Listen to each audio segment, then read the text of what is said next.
For more on the Iran deal, we turn to the chairman of the Senate Foreign Relations Committee, Bob Corker, who is in Chattanooga, Tennessee this morning. Senator Corker, what worries you the most about where things are right now in this negotiation?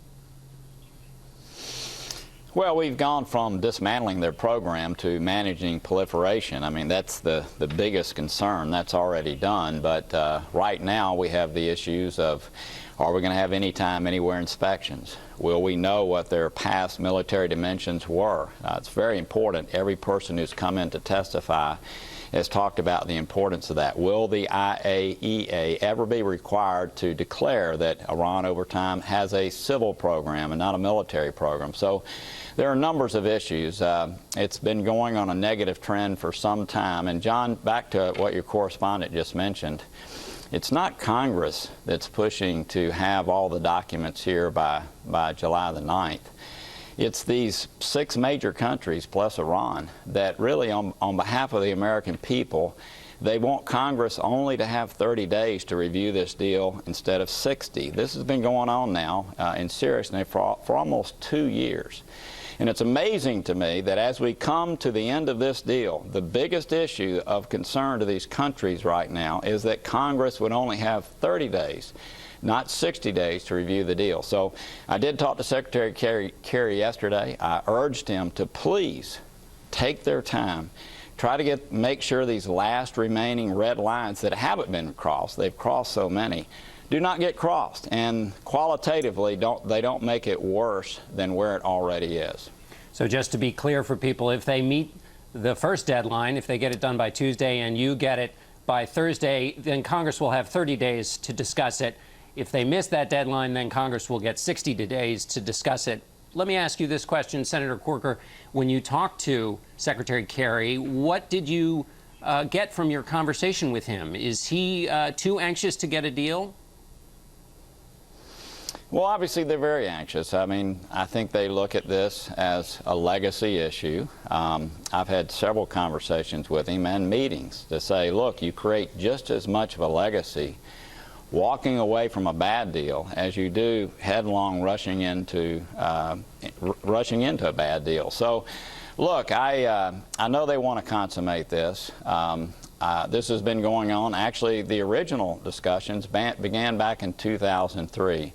I would just hope again that they would take their time and finish this in the best way that they can, even though we've already gone down a bad track. One of the things about this, John, is Iran has done an excellent job of getting these countries to focus on the IR-1 centrifuges that they have. They're almost antiques.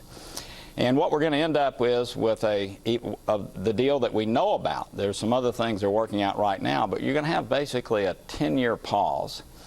10-year pause in enrichment. But what you're going to have during that time is them continuing their ballistic missile development, which is already very sophisticated. They're going to be able to continue their research and development. As was mentioned, they're going to have their sanctions relieved. So you're going to have a country whose economy is growing rapidly, that's going to have all kinds of over $100 billion of money to help create further terrorism in the region.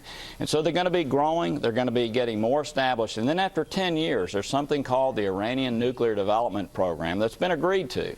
And at that point they're basically going to be able to industrialize their program. And by the way, this is a program that has no practical needs. I mean, this was the baseline that concerned so many people. Why would they have 19,000 centrifuges? They have no practical needs for that. So, look, there are a lot of concerns.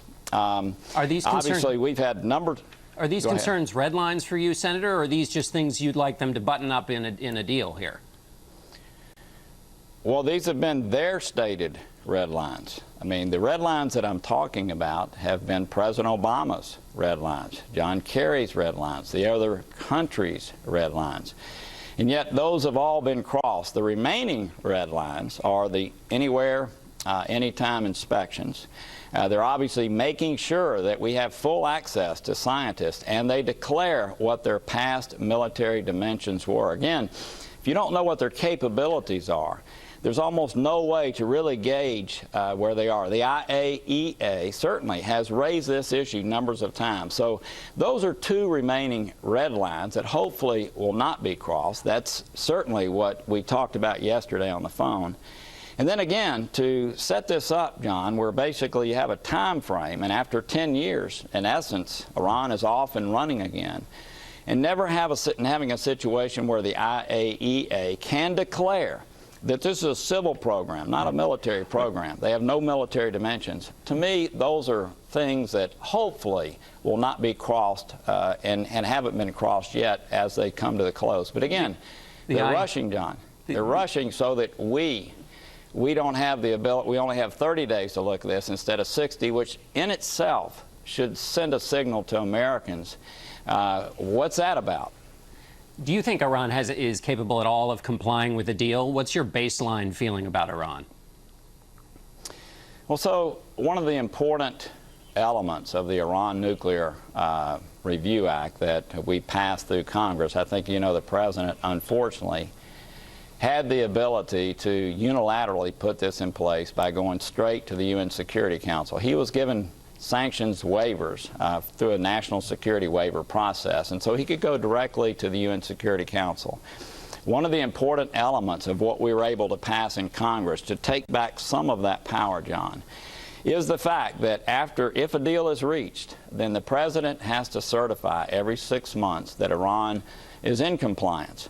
Look, I think no one trusts Iran. I will say, on the other hand, the type of agreement that has been reached certainly is one that is more to their benefit than it is the rest of the world that does not want to see them proliferate. So we'll see. I mean, they're not in agreement right now, John. They're not in agreement with JPOA that was put in place a year and a half ago. Senator, finally, with about 30 seconds left, I want to get your thoughts on the strike in Syria. Do you think it's a new stage in the administration's war against ISIS? I don't think so. I mean, you know, this again is air. We still have not worked out an agreement with Turkey on the air exclusion zones along their border, which again would bring greater ground troop ability in. We still are having issues with the train and equip program. I think you've read about that. So I don't really look at this as a new stage. The President's strategy really is one of containment in Syria and in Iraq. And I really don't see new developments. I'm not aware of any developments that would cause us to think that this is a new stage in the effort. All right, Senator Corker, thanks so much. We'll be back in 1 minute with more Face the Nation.